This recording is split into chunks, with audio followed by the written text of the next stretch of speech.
Assalamualaikum warahmatullahi wabarakatuh. Innal hamdalillah nahmaduhu wa nasta'inuhu wa nastaghfiruh wa na'udzu billahi min shururi anfusina wa min sayyiati a'malina. May yahdihillahu fala mudilla lahu wa man yudlil fala hadiya lahu.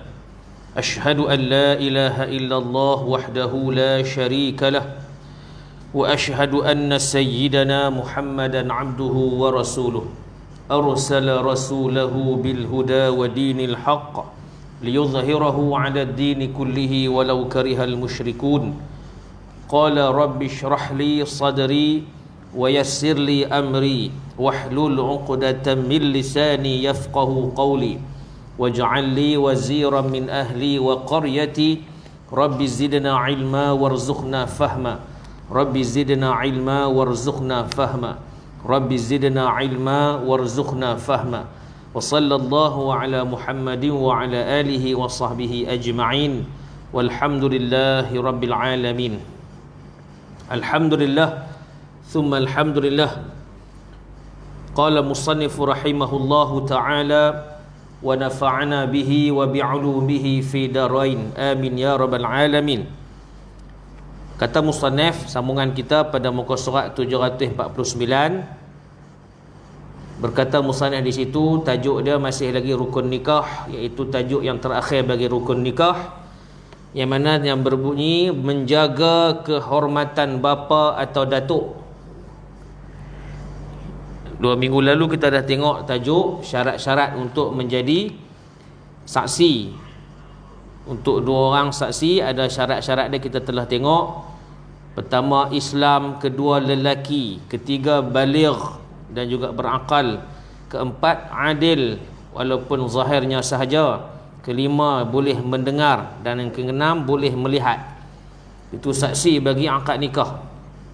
Dan tajuk yang seterusnya menyaksikan kerelaan pengantin perempuan. Artinya saksi itu dia kena tengok, dia kena perhati acara ataupun majlis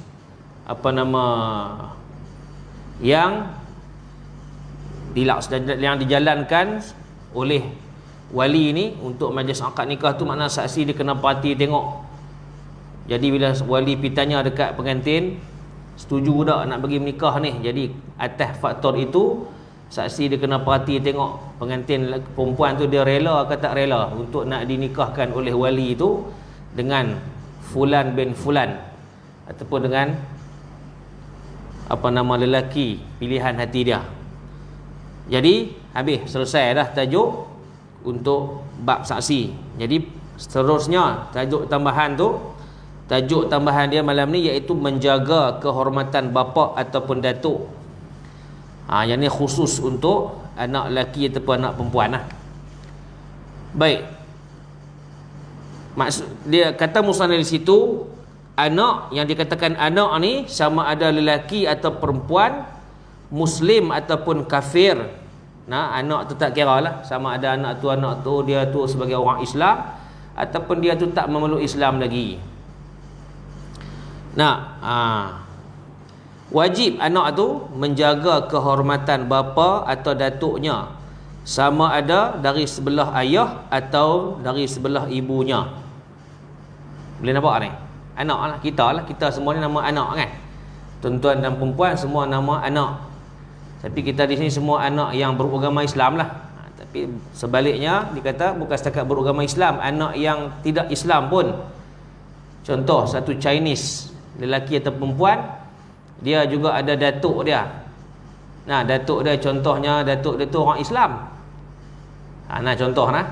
Jadi dia sebagai cucu ataupun dia sebagai anak yang tidak Islam, dia kena jaga kehormatan bapa dia ataupun datuk dia yang meluk Islam.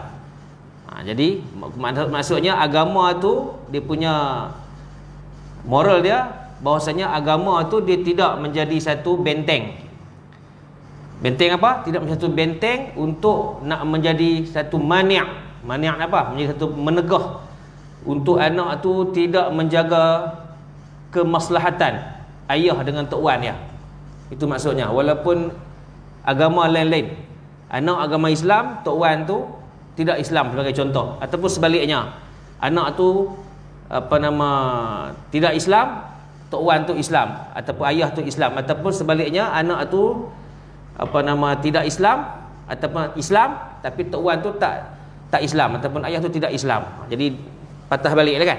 Kok mana pun sebagai seorang anak dalam syarak ni, dia tetap dikira sebagai ada kewajipan yang perlu dan mesti. Sebab dia kata sini wajib, mesti maksudnya wajib. Seorang anak ataupun seorang anak, tak kira lelaki tak kira perempuan, sama ada dia tu Islam ataupun tidak Islam, dia wajib menjaga kehormatan ataupun kemaslahatan. Kemaslahatan maksudnya apa? Kebaikan-kebaikan yang sewajarnya, yang perlu diberikan kepada ayah ataupun datuk dia. Nampak?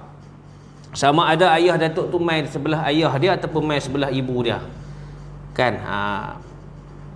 Contoh begitulah. Okey, seorang anak macam kita semua ada dalam surah ni, semua kita nama bergelar anak dan kita semua beragama Islam. Tiba-tiba ada di kalangan kita seorang, contohlah ni, yang ada adik-beradik dia ataupun ayah dia ataupun datuk dia, bukan adik-beradik, ayah ataupun datuk dia yang masih lagi belum Islam contohnya, walaupun dia masih lagi belum Islam. Kan? Contoh kita nak ambil contoh macam mana lah, tak nampak contoh kot, kita ambil contoh yang public figure yang kita kenal, Ustaz Abid Liu contohnya, kita ambil contoh lagu tu kan, Ustaz Abid Liu kan. Si Ustaz Abid Liu ni dia asal Chinese, dia bangsa Cina, sekarang ni dia telah memeluk Islam dan dia lebih orang kata apa, dari segi akhlak dia lebih baik 100 kali ganda daripada kita hak nama Islam lama ni kan, Ustaz Abid Liu tu. Jadi Ustaz Abid Liu ni dia seorang Islam, ada 6 orang, dia semua ada 12 orang adik-beradik, hanya ada baru 6 orang yang masuk Islam, lagi 6 tak Islam lagi. Maka contohlah kata lagi 6 tu, katalah tok wan dia ataupun ayah dia contoh. Jadi dia sebagai anak, walaupun dia Islam, dia wajib kena jaga ataupun kena ambil berat kemaslahatan ataupun kebaikan-kebaikan yang terhadap ayah dia yang masih bukan Islam. Itu maksudnya. Dari segi kehormatan, maksudnya kita hormat, respect dia, walaupun dia kafir tapi dia tetap ayah kita. Itu maksud gitu. Kita tak boleh nak kesampingkan dia sampai kita tak pedulikan dia tu sebagai ayah kita, walaupun dia tu agama lain dengan kita. Islam tak menganjurkan begitu. Makna Allah SWT nak kita respect ayah kita ataupun datuk kita ni yang masih belum Islam, ataupun sebaliknya kan. Dia telah Islam tapi cucu ataupun anak tu tak Islam lagi. Tu makna atas budi bicara dia sebagai orang yang tidak Islam, dia kena ambil berat juga untuk menjaga kehormatan ayah dengan tok wan dia ni. Itu maksud begitu. Baik. Apa tujuan dia yang syarak bagi kita di sini? Sama ada bapa atau datuknya seorang Islam atau kafir. Untuk apa ni? Untuk apa hukum ini diwujudkan? Supaya tidak terjerumus ayah dengan datuk tu ke dalam maksiat.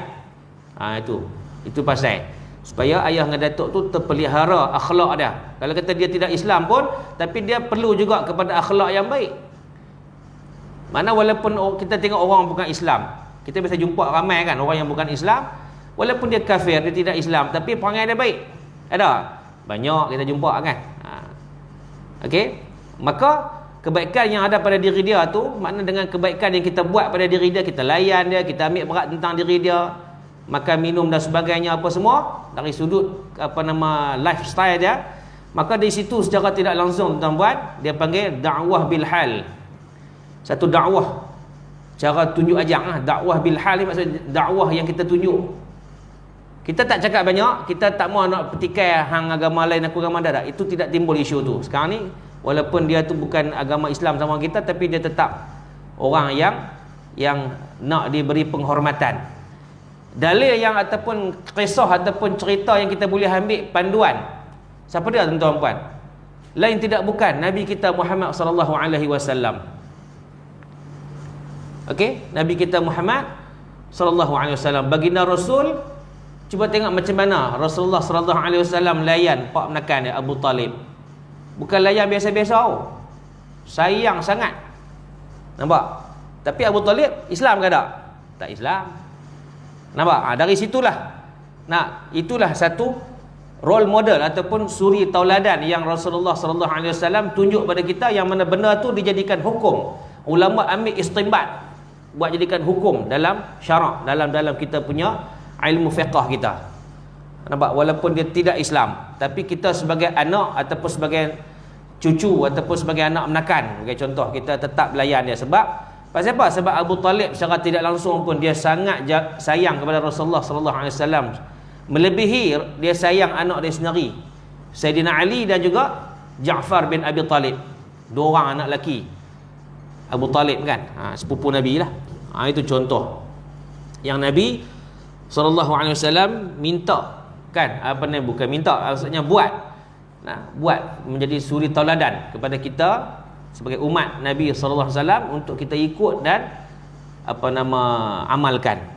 Baik. Untuk untuk nak menjaga supaya tidak terjerumus ayah ataupun tok wan tu ke dalam kemaksiatan. Maksudnya walaupun dia kafir, tapi akhlak dia kena jaga juga. Dari segi tingkah laku dia, walaupun dia orang kafir, kena jaga juga. Jaga macam mana? Jaga supaya dia tu tak terjerumus ke dalam pekancah kemaksiatan. Jadi kita jangan rasa pelik lah, kata dia dah kafir, baby kat dia nak minum arak ke, dia nak berzina ke.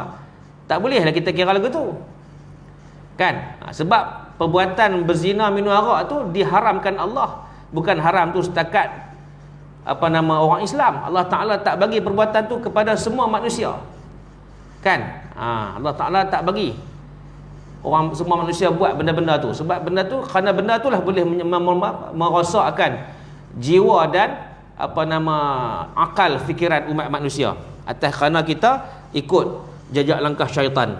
Wa na'udzubillah min zalik. Maka di situlah, atas maksud itulah, maka syarak menyuruh kita yang bernama anak, sama ada kita ni Islam ataupun tidak Islam, kena jaga kemaslahatan ataupun kelangsungan hidup bapa kita ataupun datuk kita. Baik.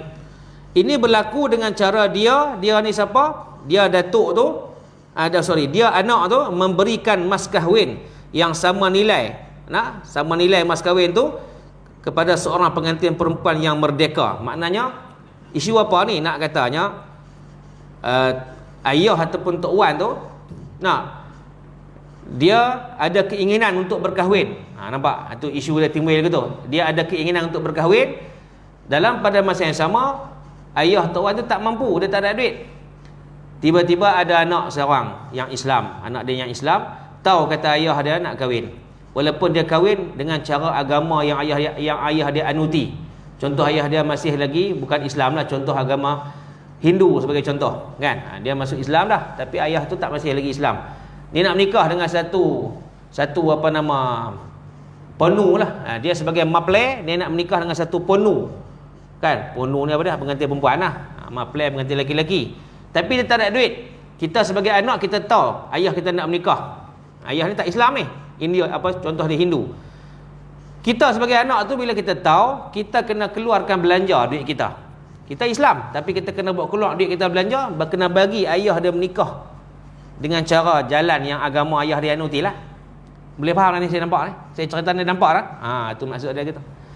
Walaupun tu kita mungkin orang kalau tak faham, orang yang tak memahami ilmu yang Islam ajak, mungkin dia akan kata, apa hal aku nak kena ni pula? Dia bukan Islam, aku Islam.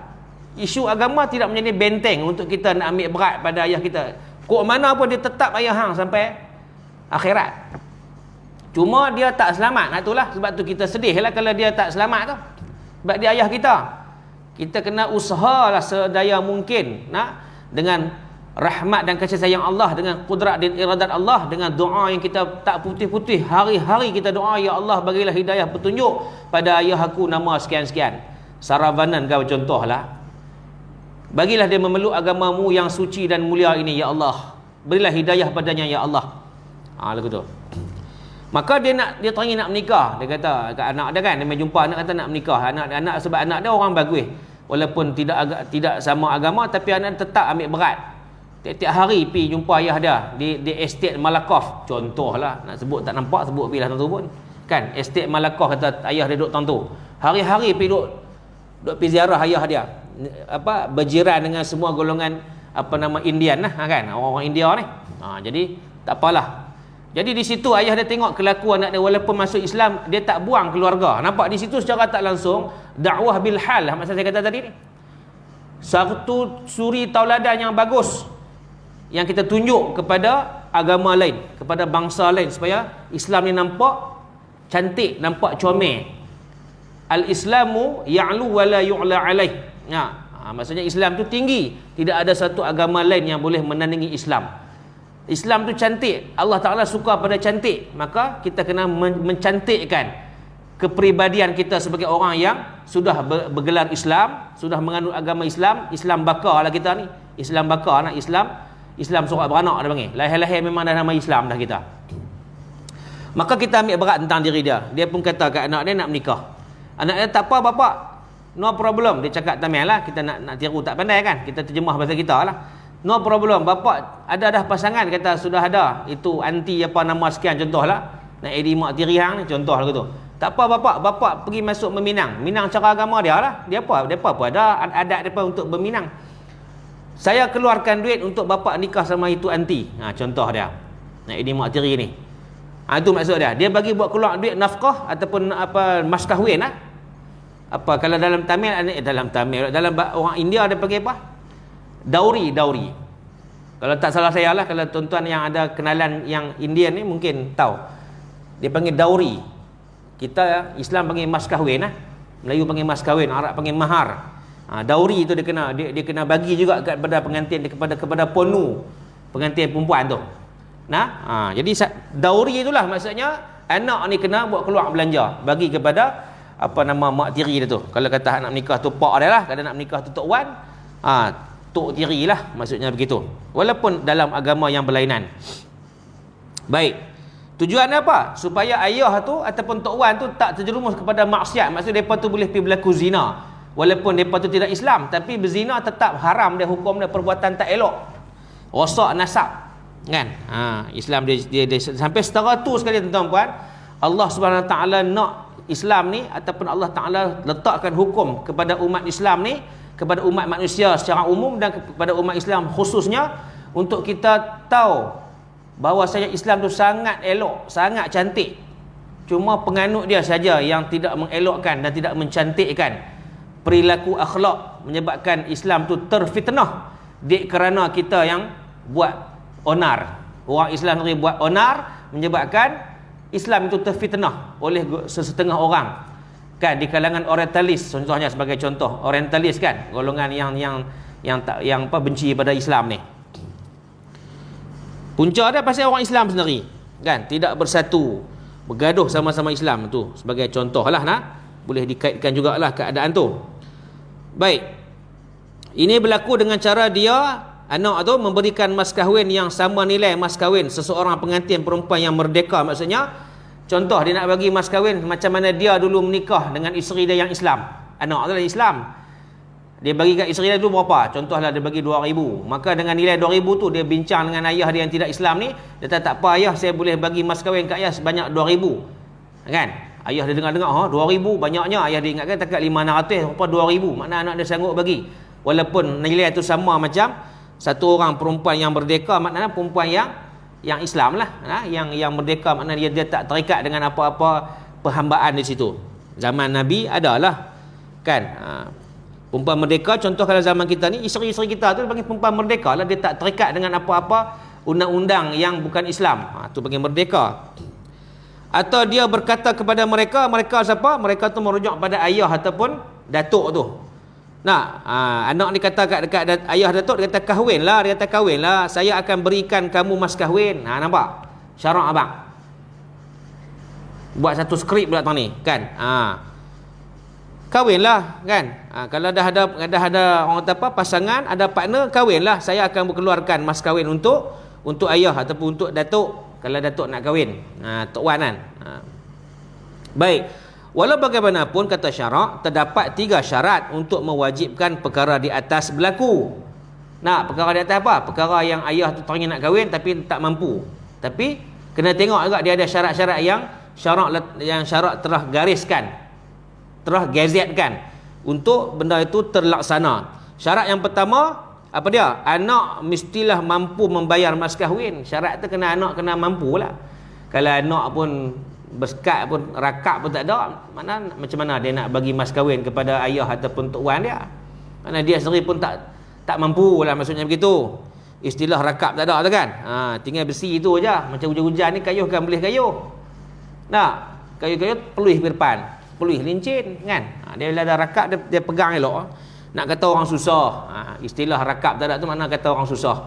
Maka dia pun tak mampu, maka bila dia tak mampu, tak perlulah untuk si anak tu menawarkan diri dia untuk memberi mas kahwin kepada si ayah ataupun si datuk yang nak berkahwin dalam agama masing-masing.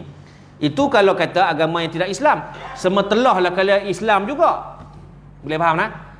Kita memang Islam dah, ayah kita memang Islam, lagi-lagilah kita sebagai anak yang kena bantu dan kena sara, kena tanggung, kena ambil tanggung kos perbelanjaan mas kahwin, nafkah untuk ayah tu kepada mak tiri kita ataupun kepada tok tiri sebagai contoh nak nikah lain. Kan? Baik, tu syarat yang pertama, anak tu mesti ada kemampuan untuk mengeluarkan mas kahwin.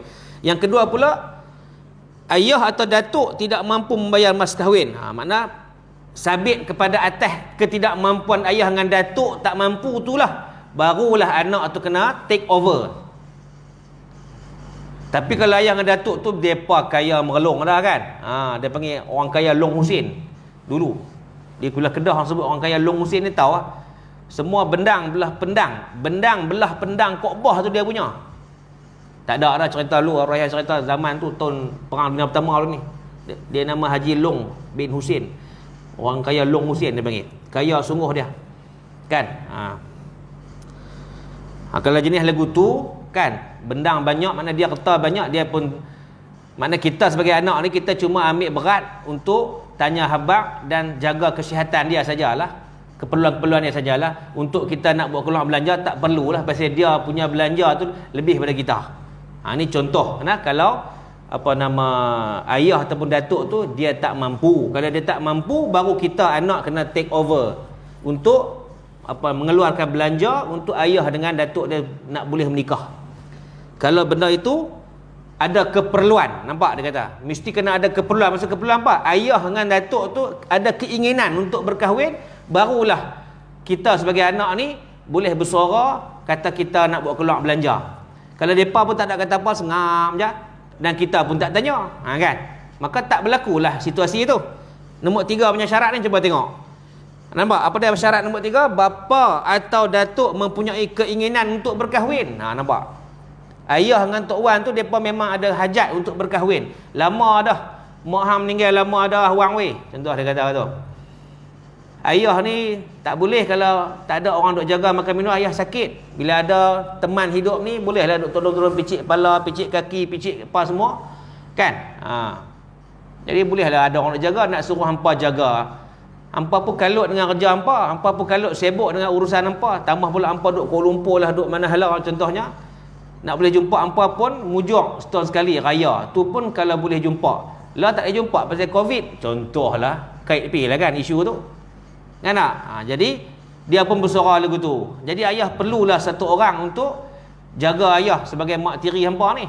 Kita pun tahu cantik ya kalau ayah ada niat lagu tu. Kami pun sangat-sangatlah suka. Kan? Jadi kita pun bincang adik-beradik, kita tolonglah ayah untuk berkahwin. Ni kalau kita sama-sama Islam. Tak syak yang saya tahu mula tu kalau ayah dengan tok orang kita tu dia tidak Islam, dia adalah agama lain. Pun sama jugalah lagu tu.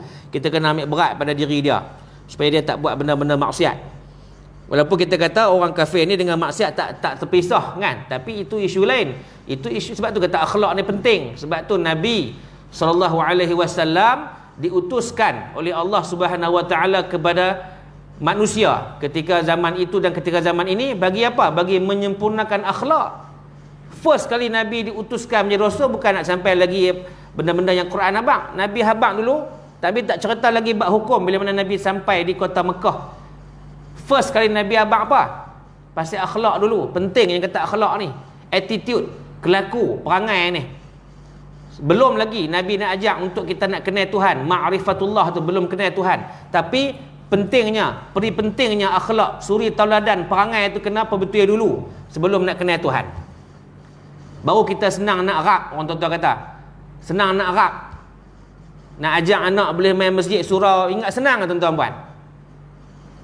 Dia macam-macam dia nanti bagi alasan. Kan? Jadi kalau anak boleh bersorak, ayah nak pergi surau ke, nak ikut boleh tak? Berasa lagu minum yang sejuk, lega. Pasal dia mau ikut. Ni kita tak kena duduk suruh.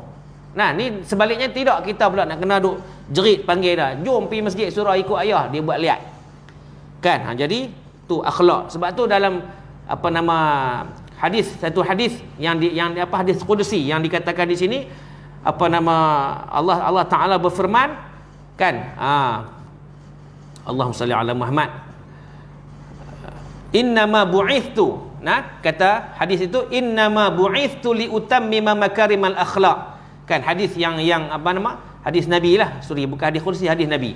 Innama bu'ithtu li utammima makarimal akhlaq. Tidak aku diutuskan, kata Nabi sallallahu alaihi wasallam, li utammima, bagi menyempurnakan makarimal akhlaq, kesempurnaan, kecantikan, kesejahteraan akhlak, perangai. Innama bu'ithtu li utammima makarimal akhlaq. Tu. Nabi kata, tidak aku diutuskan untuk kamu semua, lain tidak bukan bagi menyempurnakan kesejahteraan ataupun kesempurnaan akhlak, perangai tu. Penting perangai nak. Perangai mau elok dulu, baru senang kita nak ajak. Sebab tu cikgu-cikgu, guru-guru di sekolah ni kalau kita tanya, cikgu suka ada ajak budak yang cerdik tapi perangai lok-lak dengan budak yang bodoh tapi perangai bagus. Boleh faham tak? Cerdik, otak brilian tapi lok-lak punya perangai. Cukup jahat punya, contohlah kan. Apa benda juana punya kes dia tak buat, tapi pandai budak ni, cerdik, Allah Taala bagi dia otak brilian, mengaji ajak sekali boleh dapat, tapi perangai akhlak dia tercemar sangat-sangat, kan, menconteng arang di muka ayah dan ibu dia, wa na'udzubillahi min zalik. Tapi cerdik. Adakah kita mau lagu tu, ataupun sebaliknya, budak ni tak apa nak cerdik, mengaji pun lembab, kita panggil lambat nak boleh, tapi perangai bagus, reti hormat orang tua-tua, cakap dengan lembah lembut, tak ada nak tinggi suara kepada orang tua-tua, dia respect orang tua-tua. Siapa-siapa pun tak kata mak ayah sendiri. Siapa-siapa yang nama pangkat ayah, pangkat abang, dia nanti bagi salam dulu. Dia dulu nanti bagi salam. Maknanya dia tunjuk kelaku yang baik. Dia tolong. Dia bukan dia nak menunjuk, dia memang kelaku dia begitu. Kita mahu mana satu? Cuba abang main kat saya, Ahmad. Dah tentu kalau orang yang normal, otak dia tak gelong, dia akan ambil hak nombor 2 tu.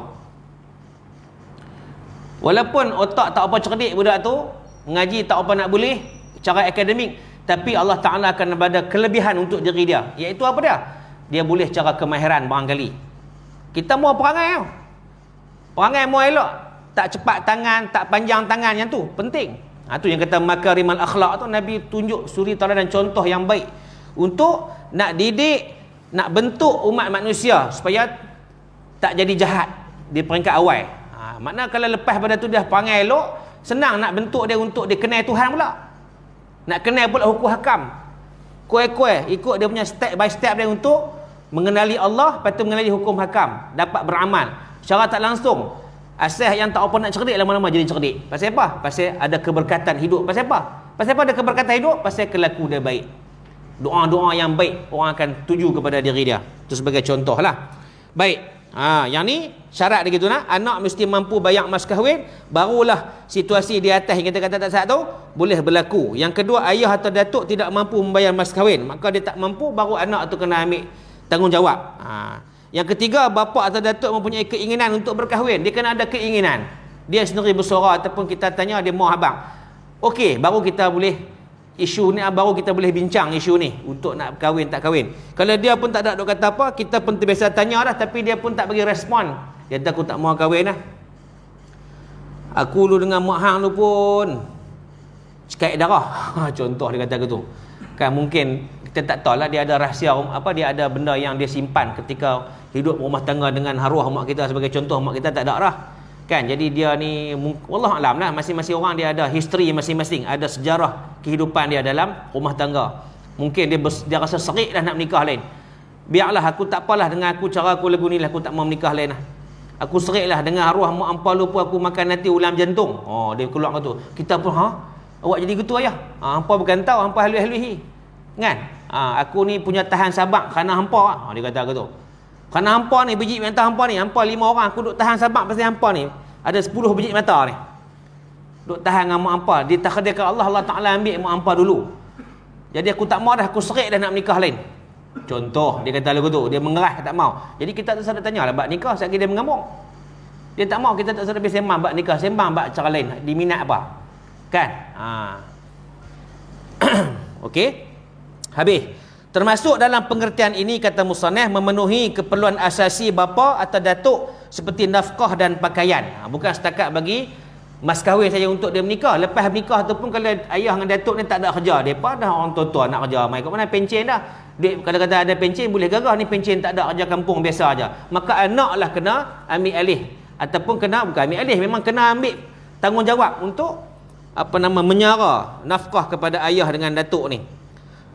Sama ada nafkah makan minum pakai semua termasuklah. Kalau rumah sewa lah contohlah. Apa-apa saja yang keperluan si ayah dan si datuk yang diperlukan untuk diri dia. Baik, tindakan ini diambil untuk mengelakkan mereka ni siapa? Mereka tu merujuk pada ayah dengan tok wan tu daripada terdedah kepada perzinaan yang merosakkan. Nampak isu dia pasal tu? Islam nak jaga akhlak supaya tak jadi zina.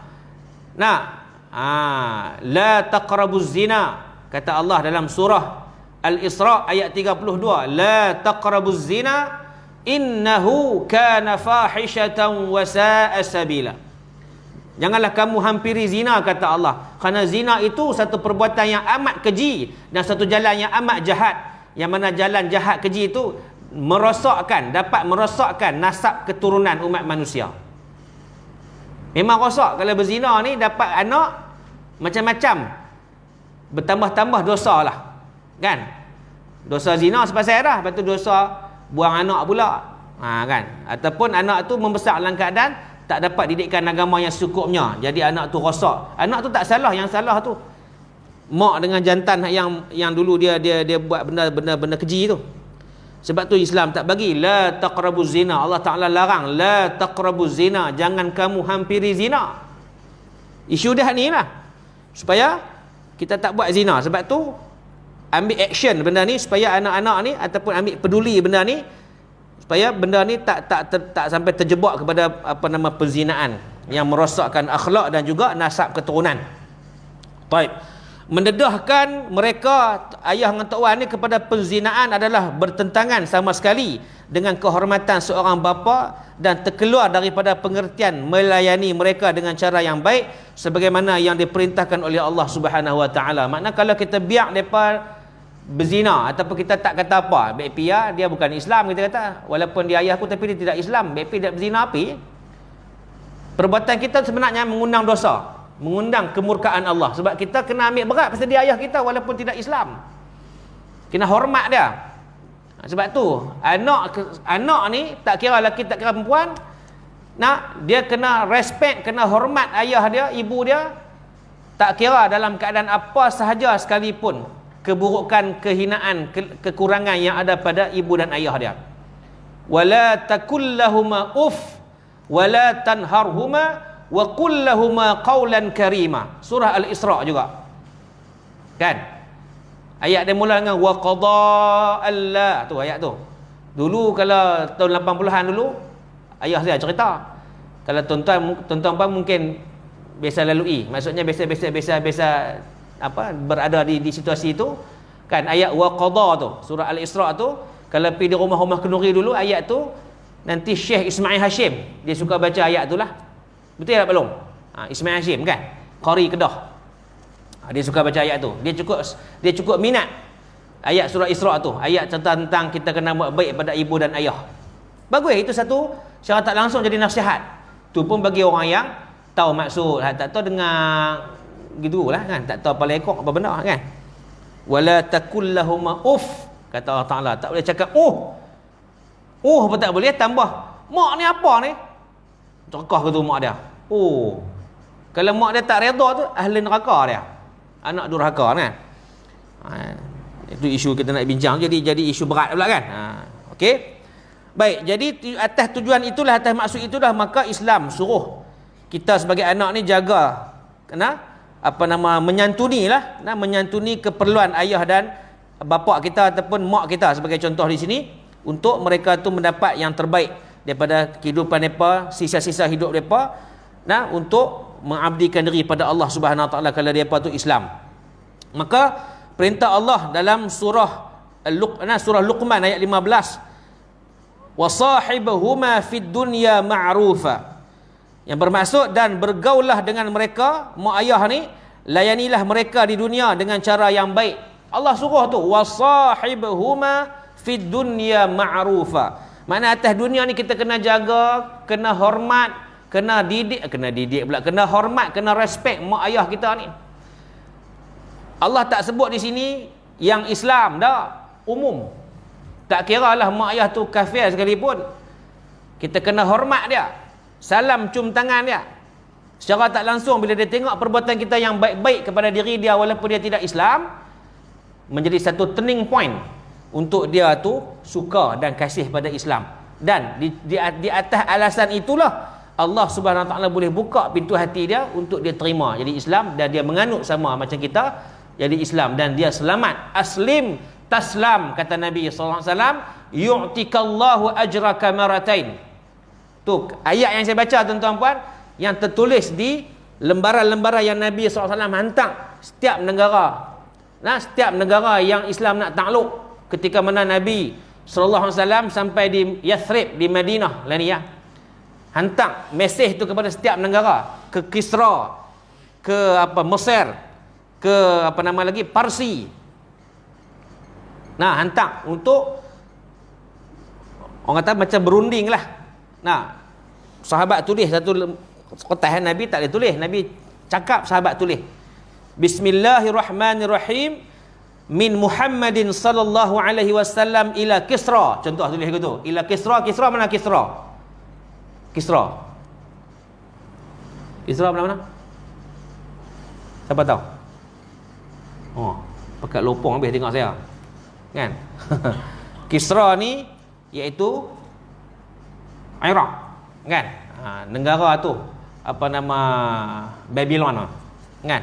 Taman batu tergantung Babylon, Kisra. Sembah agama Majusi ni, sembah api kan. Ataupun ayat yang lembaran yang lain, Bismillahirrahmanirrahim, min Muhammadin sallallahu alaihi wasallam ila Misr, kepada negara Mesir. Mesir sebelum lah jadi Islam lah dulu, Mesir kuno lo bawah Firaun diperintah oleh kerajaan Mesir kuno kan. Kafir kan, sembah berhala mereka ni. Lepas tu min Muhammadin sallallahu alaihi wasallam ila Parsi kan, Parsi, negara Parsi. Dia Kisra ni silap, bukan Iraq. Saya betul balik, Kisra ni Parsi lah, silap nah. Kisra ni Kisra tu nama Raja Kisra yang mentadbir negara Parsi. Parsi lah mana? Iran lah, Iran. Depa ni Majusi ni. Kerajaan ni, Raja Kisra ni dia sembah api. Sebab tu bila mana Nabi SAW lahir, api di Kisra tu yang tak pernah terpadam, ribuan tahun dahulu tak pernah terpadam. Lahir Nabi SAW terpadam api di istana Kisra tu. Terkejut mereka, nampak akan runtuhlah kerajaan Kisra ni bila lahirnya Muhammad SAW. Jadi Nabi hantar surat tu, Nabi suruh sahabat hantar pacu kuda, hantar. Tuan-tuan puan buka gambar Ar-Risalah lah, payah cerita. Tuan-tuan puan buka YouTube, type gambar filem Ar-Risalah versi Arab, versi Arabic. Jangan type bahasa Inggeris, tak syok tengok. Saya tengok dah dua-dua tu. Dia punya jalan cerita dia macam tak apa nak masuk. Hak yang Inggeris tu, yang terjemahan Inggeris. Dia kena tengok yang dia punya sound dia sound Arab, bukan sound Inggeris. Sebab dia ada subtitle tu, terjemahan dalam bahasa Indonesia. Bolehlah faham sikit-sikit kan. Tu. Type gambar Ar-Risalah. Macam mana gambar awal-awal Islam nak sampai dakwah tu. Buka YouTube, type gambar Ar-Risalah kan. Dia keluarlah. Pilih tengok. Jadi sahabat Nabi hantar semua pi ke Parsi, pi ke Iraq, pi ke Mesir untuk pi negotiate, pi bawa gulung tu jumpa dah raja dia kan. Bismillahirrahmanirrahim. Min Muhammadin sallallahu alaihi wasallam ila al-Kisra. Aslim taslam yu'tikallahu ajraka maratain. Ayat tu Nabi suruh sahabat tu ni. Aslim taslam. Dia seruan, maknanya dia seru. Daripada dengan nama Allah yang Maha Murah lagi Maha Mengasihani, daripada Muhammad sallallahu alaihi wasallam kepada kerajaan Kisra sebagai contoh. Aslim, dia punya letterhead tu aslim taslam yu'tikallahu ajraka maratain. Aslim taslam. Hang Islam, hang selamat. Terjemah lagu tu. Yu'tikallah, Allah akan memberi kepada engkau ganjaran yang melimpah ruah. Yu'tikallahu ajraka maratain, dengan pemberian yang banyak, kan? Ajraka maratain maknanya dengan dua pemberian. Maksudnya apa? Kebaikan dunia dia akan dapat dan juga kebaikan akhirat kalau kita ni Islam.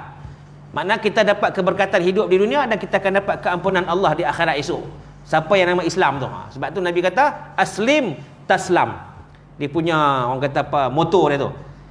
Aslim, hang Islam, taslam, hang akan selamat. Itu maksud dia nak. Maka itulah, atas maksud itu Islam nak kita ni serulah, supaya di kalangan saudara-saudara kita ni yang masih belum Islam, untuk dia memeluk Islam. Jadi saya dengar bila tu video Ustaz Abid Liu, dia kata dalam dunia ni ada berapa bilion 10 bilion ke apa, saya tak ingat dah. Dia kata tuan-tuan puan tahu tak, dalam dunia ni dia kata ada 7 bilion ke macam mana? 7 bilion ke ada 10 bilion? 7 bilion ke ada 7 bilion manusia? Yang Islam hanya 2 bilion. Mana lagi bilion berapa? 7 tolak 2? 6, 5. Mana lagi 5 bilion belum Islam. Tuan-tuan puan rasa tak bersalah kalau depa 5 bilion tu masuk neraka? Depa akan tuntut esok di akhirat tu. Pasal apa tak ada orang Islam yang dakwah kami untuk masuk Islam? 2 bilion tu tak mai tolong untuk 5 bilion untuk jadi Islam. Ustaz Abid Liu dia punya lontaran dia. Kan jadi pakat duk belak yang mata kan. Sebab dia ketuk hati kecil kita ni, kan? Ngomel dia panggil. Kan bahasa sastra lama dia kata ngomel. Hati kecil dia diketuk. Sampai kita boleh jatuh yang mata, makna hati kita tersentuh dengan penyampaian dia yang sangat berkesan. Okey, maka ambillah berat tentang mereka, iaitu mak ayah kita tu. Yang siapa yang masih lagi ada mak ayah, ambillah berat. Sejuk gedi betul-betul tak lah kot ni, memang sejuk betul kan. Tu dia. Saya ni badan gemuk, jarang sejuk. Tapi malam ni memang sejuk sungguh. Pasal hujan di luar, dalam sejuk memang jadi freezer dalam ni. Ya, sejuk. Okey, habis. Seterusnya, perkahwinan orang kafir. Perkahwinan orang kafir. Perkahwinan orang kafir sesama mereka adalah sah, kata syarak. Sah lah, sama-sama mereka kahwin, tak ada masalah apa, tak kaitan dengan Islam. Dalilnya ialah hadis daripada Ghailan radhiyallahu anhu dan lain-lain yang memeluk Islam. Ghailan ni dan memeluk Islam dan mempunyai lebih daripada 4 orang isteri. Ghailan ni dia sahabat Nabi sebelum dia Islam, dia ni ramai isteri. Ghailan radhiyallahu anhu ni maksudnya sebelum dia Islam dia ramai isteri, dia menikah ramailah. Kan orang kan mungkin ada gundik sama kot barangkali, jadi ramai isteri. Dan lain-lain yang memeluk Islam, maksudnya isteri-isteri itu masuk Islam, mempunyai lebih daripada 4 orang isteri. Dia ni lebih daripada 4 orang isteri. Nabi SAW menyuruh beliau Ghailan ni terus kekal bersama 4 orang isteri dan menceraikan bakinya. Makna contoh dia kata cuma dia tak abang ni ramai tu berapa? Katalah 10, kita kata 10. Makna Nabi kata yang ke-10 orang isteri tu hang kekalkan yang 4 orang yang hang berkenan. Hak mana yang betul-betul boleh jaga, hang boleh berkhidmat sebagai seorang isteri yang tak banyak akal. 4 orang. Lebih daripada tu lagi 6 cerai. Sebab apa? Syariat Islam untuk umat Nabi Muhammad sallallahu alaihi wasallam hanya dibenarkan seramai 4 orang saja, tak boleh lebih. Sebab tu Ghailan ni kena ceraikan yang selebihnya. Baik. Dan yang 4 orang tu yang mau masuk Islam lah. Kalau 4 orang yang pilih tu tak mau masuk Islam, tak boleh juga, kena cerai juga. Yang mau masuk Islam saja. Nabi SAW tidak bertanya tentang syarat nikah mereka. Maksudnya isteri-isteri Ghailan ni dia menikah masa dia agama asal. Dia tak nyata kat sini agama asal tu agama apa, Yahudi ke, Majusi ke, Nasrani, kita pun tak tahu. Wallahu alam. Cuma kita kata agama asal tu dia menikah banyak isteri. Dan Nabi tak petikai pun bila mana isteri-isteri tu yang 4 orang memeluk Islam tu, Nabi tak tanya macam mana ni dah peluk Islam, rela masuk Islam, isteri masuk Islam juga. Depa menikah lu masa agama bukan Islam tu kira lagu mana? Batal tak? Jawapan dia tak batal. Nabi tak petikai isu tu. Maka ini sebagai hukum, istinbat hukum yang ulama ambil buat keluar daripada hadis Nabi sallallahu alaihi wasallam, supaya kita kalau ada di kalangan kita saudara kita yang memeluk Islam, yang meluk Islam tu dua-dua suami isteri, dua-dua masuk sekali serentak. Okey? Depa tu suami isteri ketika depa Kristian sebagai contoh. Depa masuk Islam dua-dua sekali. Maka depa tak perlu lagi nak pi orang kata apa? Menikah lain. Jangan dengan cara Islam, tak perlu. Pernikahan depa dalam Kristian tu diiktiraf dalam agama Islam. Boleh faham ni? Boleh faham nah? Kalau tak faham boleh tanya. Saya rasa mungkin ada yang tak faham ni. Kalau semua faham, alhamdulillah. Okey, dia tak perlu lagi nak menikah lain mengikut syariat Islam, sebab dia menikah. Sebab apa? Sebab dua-dua masuk serentak Islam. Dua-dua masuk serentak. Kalau sebaliknya seorang masuk seorang tak mau, tak boleh kena cerai. Suami saja mau masuk, isteri tak mau sebagai contoh, maka kena cerai isteri tu. Hang kena jadi apa dia panggil, jadi duda lah, jadi duda kalau dia tu lelaki. Sebaliknya kalau dia tu perempuan, dia saja seorang mau masuk Islam, suami dia tak mau, maka hang kena berpisah dengan suami, tak boleh. Jadi bila dia masuk Islam, dia bercerai. Dia tak boleh dah menikah dengan lelaki tu. Kan? Dan dia tetap ada iddah. Walaupun dia bercerai ketika mana atas asbab memeluk Islam. Perempuan tu kan? Perempuan tu contoh dia Cina, suami dia pun Cina. Tiba-tiba dia nak masuk Islam seorang, suami dia tak mau. Okey? Dia pun seorang lah masuk Islam. Bila dia masuk Islam, dia berpisah dengan suami dia kerana agama punya pasal. Maka dia tu, isteri tu, dia ada iddah, dia sedang beriddah. Boleh faham ni? Dia tetap kena beriddah. Berapa? Tengoklah dia tu lagu mana. Kalau dia ada haid, 3 kali suci haid salah satu quru lah. Kan? Itu cerita dia. Sakit ada dia abang tadi. Baik.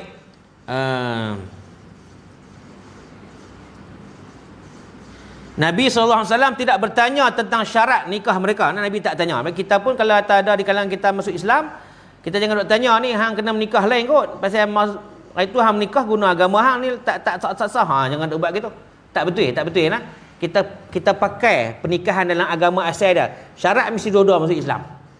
Baru pernikahan tu diguna pakai sebagai depa tu suami isteri, duduk bersamalah. Tak perlu nak akad nikah baru, tak perlu. Okey? Baik. Lagi, kita juga tidak diwajibkan melakukan perkara tersebut. Maksudnya kita tak sama, maksudnya kita berpegang sama macam Nabi buat, maknanya kita tak payah duk tanya dia. Kan? Dulu menikah dulu agama apa? Tak perlu tanya. Kalau dua-dua masuk, kita pakai halal, masuk terus. Kan? Masuk terus dalam Islam tu, maka pernikahan dia yang daripada agama asal tu dikira sah dalam Islam. Okey, clear nah?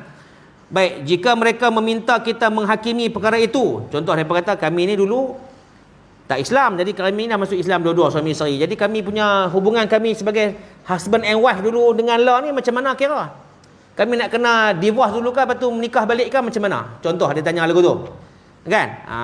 Kita tidak akan membatalkan perkahwinan mereka. Nampak syarak abang? Tak perlu nak bagi batal. Pakai carry on terus dengan orang kata apa? Hubungan husband and wife daripada hasil pernikahan daripada agama asal. Tak perlu nak cerai menikah lain, tak perlu.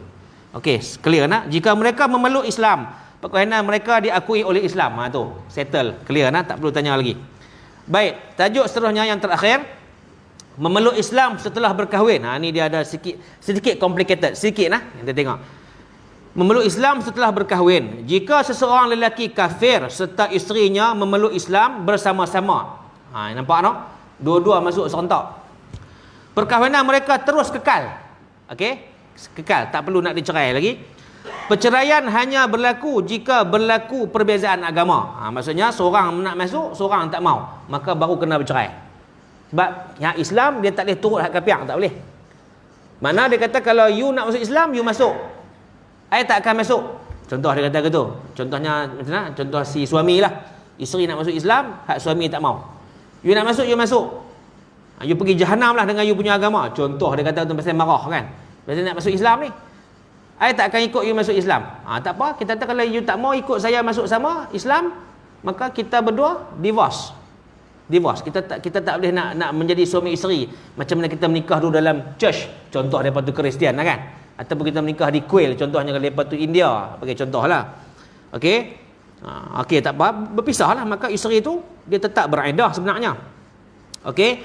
Agama mereka tidak berbeza jika kedua-duanya kafir atau kedua-duanya meluk Islam. Nampak tak ada beza. Kalau hang dua-dua kafir, hang kafir lah dua-dua. Kalau hang nak Islam, Islam dua-dua. Kalau kata seorang Islam, seorang kafir, tak boleh. Tuan-tuan puan faham saya abang ni? Tak boleh. Jadi macam mana di Indonesia boleh? Timbul isu tu. Indonesia, kan? Perkara ni berlaku.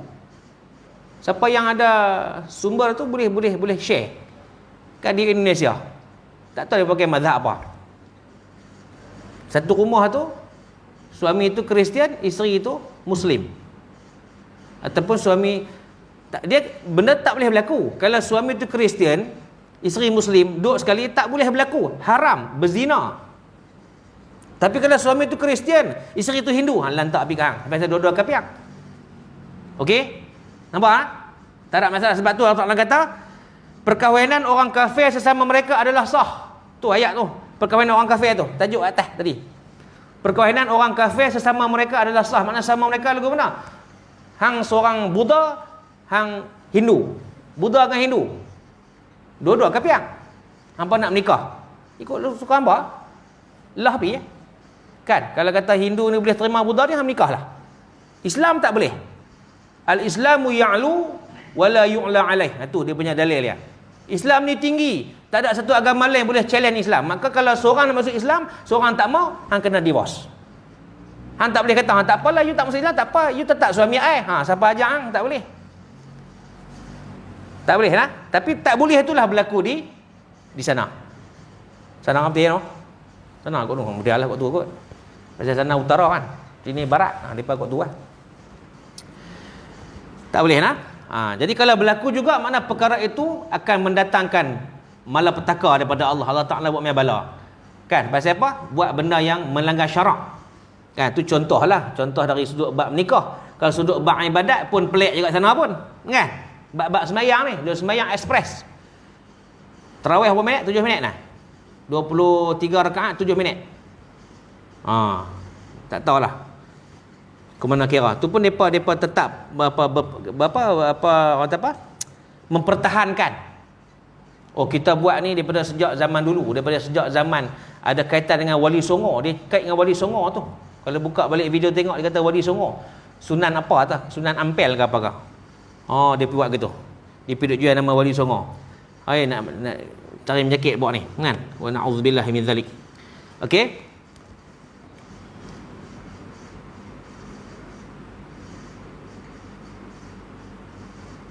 Baik. Agama mereka tidak berbeza jika kedua-duanya kafir atau kedua-duanya memeluk Islam. Okey, settle lah. Ibnu Abbas radhiyallahu anhuma berkata, pada zaman Nabi SAW, seorang lelaki datang menemui baginda Nabi SAW dalam keadaan telah memeluk Islam.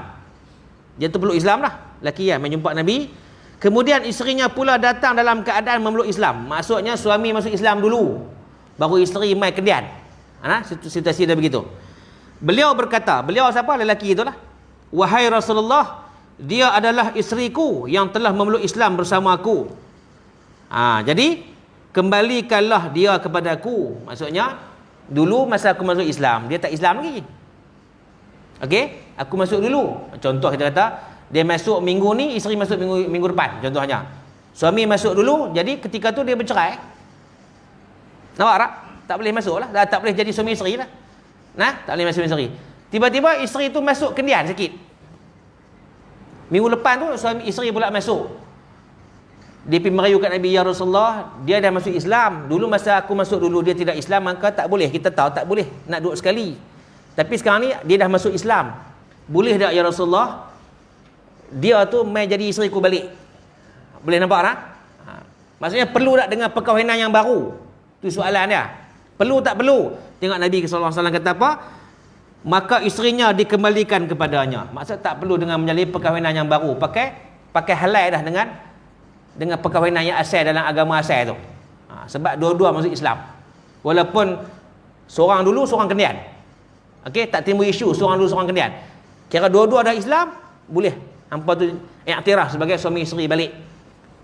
Menggunakan perkahwinan yang asal. Baik, dalam masalah suami meluk Islam dan isterinya masih dengan agama asal ataupun kafir, terdapat beberapa keadaan. Dia ada bincang di sini. Jika isteri adalah ahli kitab, dia ada kod tolak syarat tu.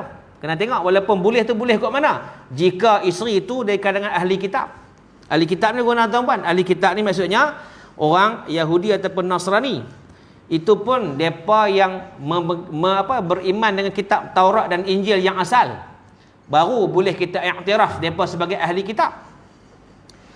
Benda ni tak berlaku zaman lah tuan-tuan. Tak berlaku. Pasal apa? Injil dengan Taurat mana ada lah zaman lah ni. Yang original mana ada? Duk tak mana pun tak tahu. Hak duk ada lah hak depa merapu tu lah. Hak depa telah manipulate lah. Dia tukar buh nama macam-macam.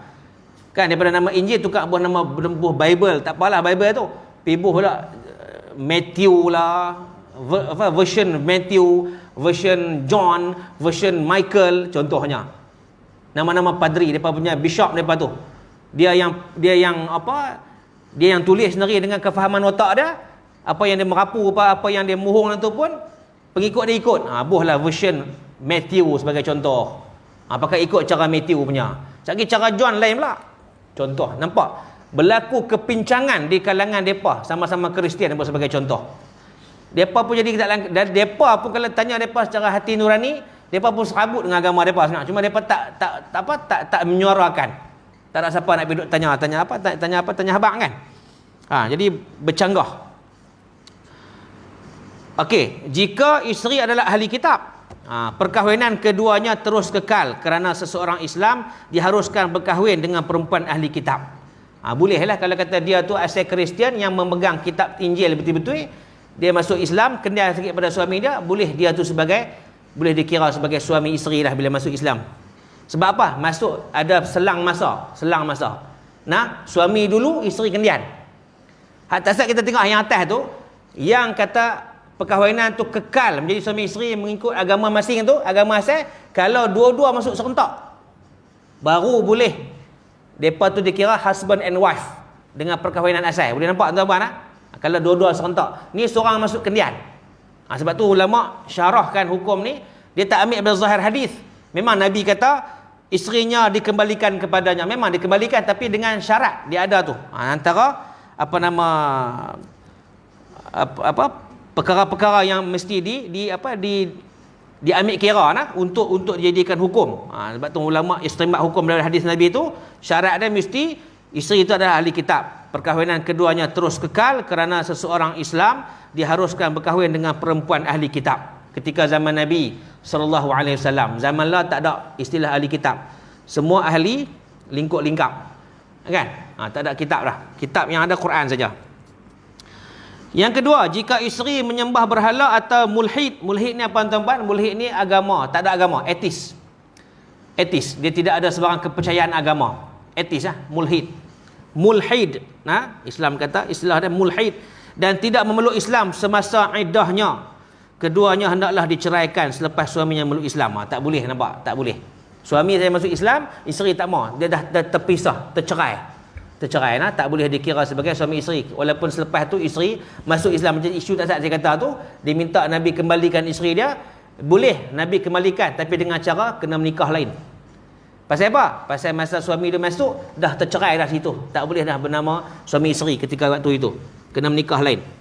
Okey, namun jika perempuan itu memeluk Islam semasa dalam iddah, perkahwinan kedua-duanya terus kekal. Ni kalau kata dua-dua masuk Islam kan, tu. Baik. Jika isteri memeluk Islam tetapi suaminya terus kafir, kedua-duanya mesti dipisahkan. Ketika perempuan itu memeluk Islam, tu clear lah. Okey. Habis. Kecuali suami memeluk Islam semasa isterinya masih berada dalam iddah. Kecuali suami memeluk Islam semasa isterinya masih dalam iddah, perkahwinan kedua-duanya terus kekal. Macam mana tu? Kecuali suami memeluk Islam semasa isterinya masih berada dalam iddah, perkahwinan keduanya terus kekal. Ni sebaliknya, ni isu terbalik. Terbalik macam mana? Yang tak sah, yang kata ghailan, bukan ghailan, lelaki yang menjumpa Nabi itu dia masuk Islam dulu, isteri dia masuk kendian. Ni sebaliknya, isteri masuk dulu. Bila isteri masuk dulu, suami tak masuk lagi Islam, okey, maka isteri yang masuk Islam ni dia kena beriddah. Iddah. Okey. Kemudian lepas pada seminggu, suami pula masuk. Masa suami masuk tu, isteri ni sedang dalam beriddah. Boleh ketika tu suami tu terus rojok dia. Jadi suami isteri. Nampak ni? Kalau sebaliknya, makna suami masuk tapi isteri tak mau. Isteri terus kafir, suami masuk Islam. Perkahwinan tu akan terputus. Tak boleh dikira sebagai suami isteri. Lepas pada seminggu, isteri baru masuk. Tak boleh dah untuk dia tu nak ambil sebagai isteri mengikut perkahwinan asal. Tak boleh, dia kena menikah lain. Boleh faham tak? Dia jadi macam tu. Dia bertukar lagu tu. Makna kalau suami masuk dulu, isteri tak mau, isteri masuk kemudian, perkahwinan tu batal. Kena menikah lain. Sebaliknya kalau isteri masuk dulu, suami masuk kemudian, maka isteri itu dalam keadaan beriddah. Suami masuk kemudian. Mana bila mana suami masuk Islam, isteri itu masih dalam iddah, masih lagi tempoh iddah dia ada. Dia boleh kembali kepada isteri dia untuk ambil jadi isteri asal. Tak perlu dengan perkahwinan yang baru. Itu hukum dia begitu. Boleh faham tak tuan-tuan? Boleh nampak tak? Baik, jika suami memeluk Islam selepas habis iddah bekas isterinya, contoh, ni sebaliknya pula isu ni, kalau suami itu memeluk Islam selepas habis iddah bekas isterinya. Boleh nampak tak? Isteri itu dia beriddah lah. Dia masuk Islam tu, suami tak masuk lagi, suami kafir. Dia masuk, dia pun beriddah 3 kali suci haid, thalathata quru, beriddah. Bulan pertama haid pertama, bulan kedua haid kedua, bulan ketiga haid ketiga. Suami tak masuk lagi, dia buat tak tahu gitu kan? Sampai isteri tu habis iddah. Pun kata suami tu baru masuk Islam. Ni dia nak bang apa? Jika suami memeluk Islam selepas habis iddah bekas isterinya, dia tidak boleh rojok melainkan dengan mengakad nikahkan baru. Clear. Mana tidak timbul isu dia duk menyerendeh isteri dia. Ni saya dah masuk Islam ni bersama dengan awak. Kita balik jadi suami isteri nah. Tak boleh dah abang weh. Saya dah habis iddah. Dulu masa saya duduk dalam iddah abang tak mau masuk. Tu cerita dia. Okey, dah habis iddah. Isu dia sama macam kita orang Islam, sama-sama Islam lah. Kita boleh rojok isteri kita ketika dalam tempoh iddah. Dah habis iddah, tidak ada istilah rojok. Hang kena menikah balik lah. 20 tahun lebih menikah, 26 tahun, 30 tahun menikah. Kan? Bercerai, habis cerita lah, dah bercerai, nak buat apa lagi? Habislah iddah. Tempoh iddah diberikan Allah SWT kepada isteri yang diceraikan. Maka berpandu kepada keadaan tubuh isteri itu. Tubuh isteri itu apa? Kalau dia masih lagi ada haid, salasata quru, pakai 3 kali suci haid.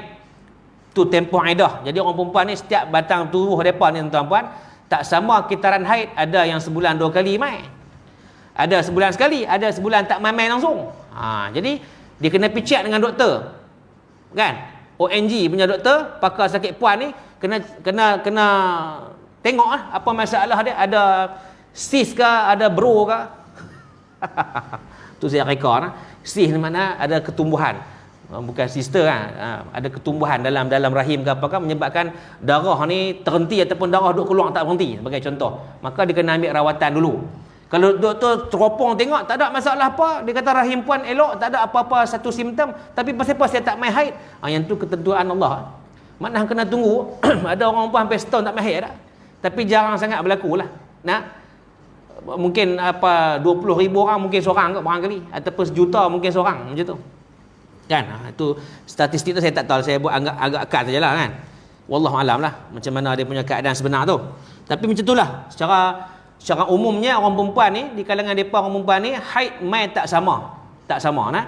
Maka kena tengok keadaan diri tu macam mana. Kalau dia tu masuk Islam ketika dia usia warga mah, mana nak ada haid dah. Jadi lagu mana iddah dia, baru dia kira 3 bulan 10 hari, baru dia guna istilah 3 bulan 10 hari untuk kira tempoh iddah.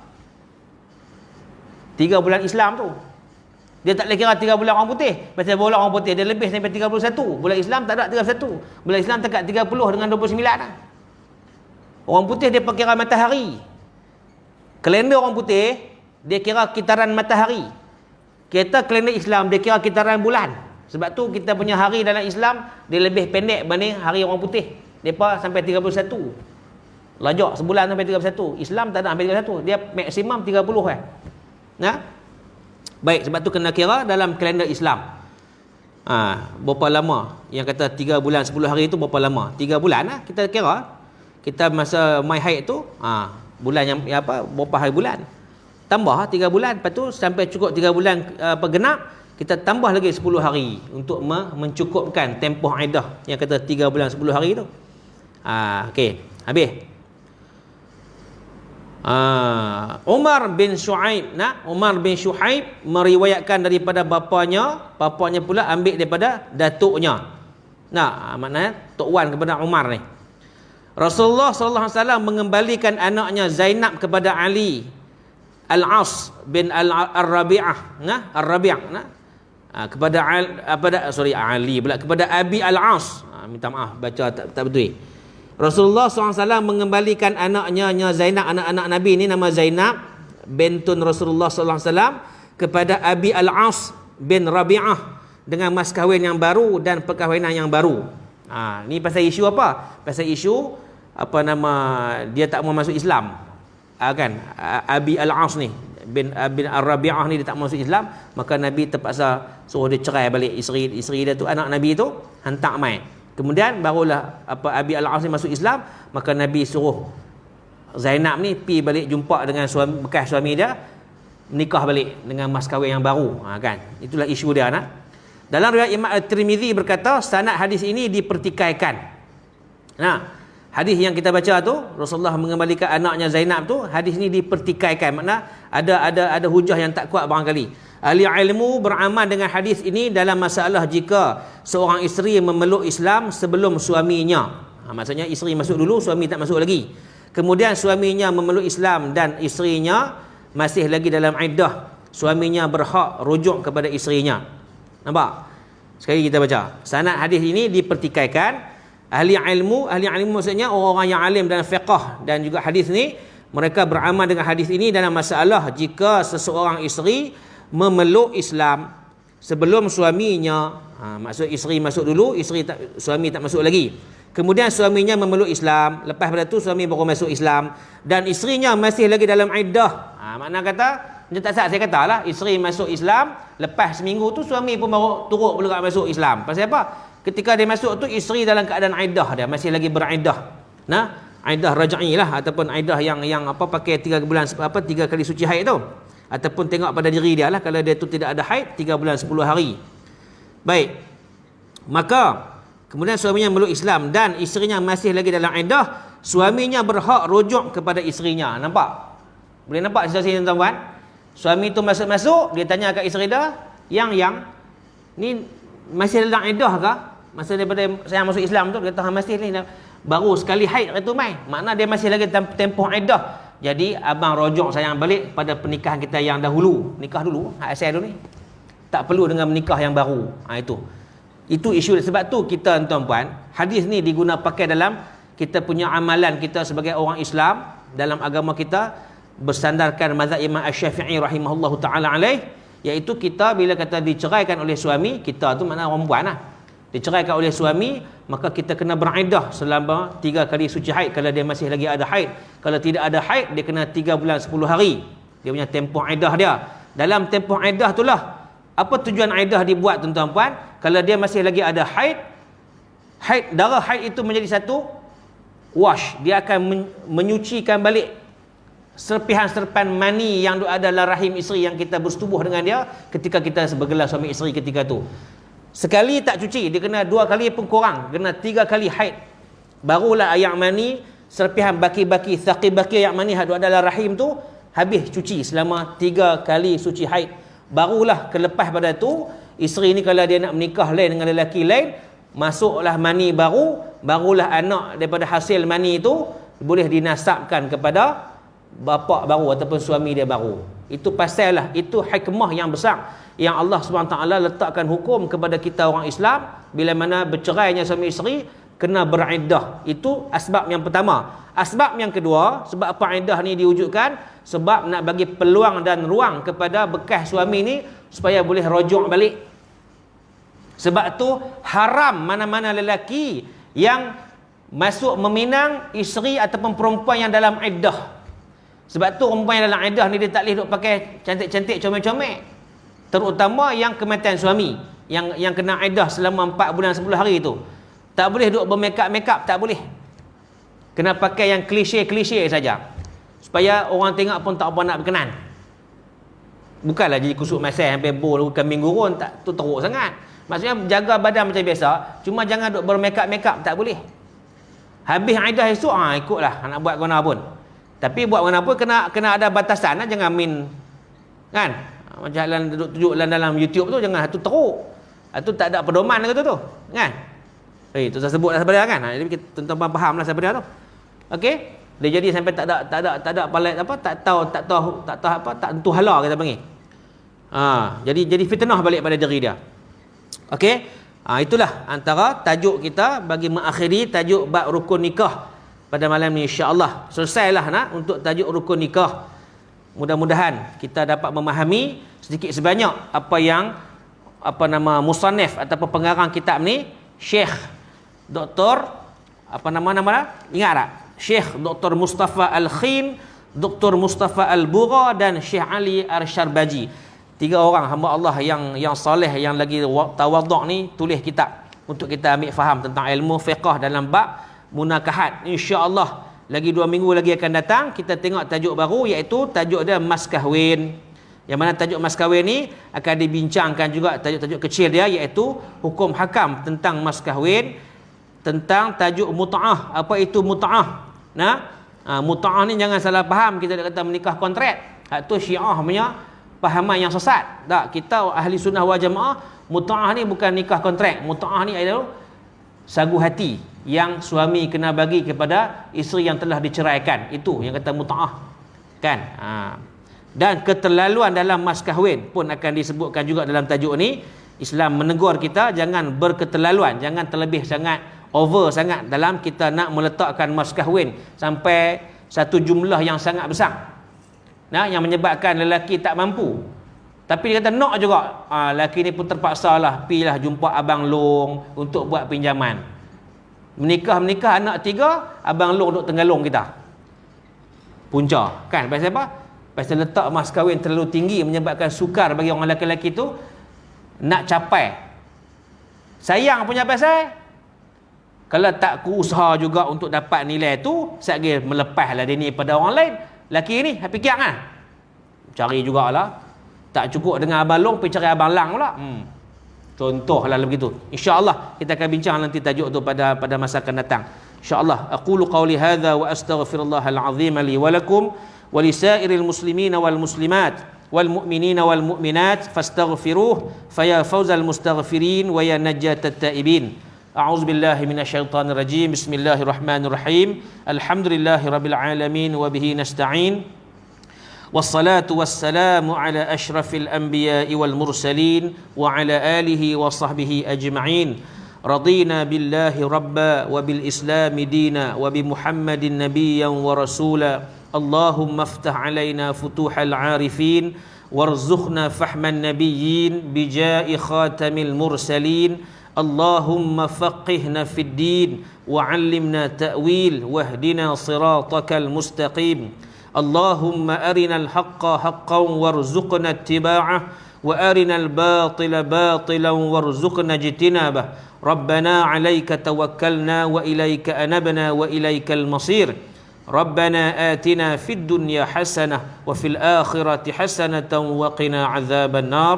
وصلى الله على محمد وعلى آله وصحبه أجمعين والحمد لله رب العالمين. السلام عليكم ورحمة الله وبركاته.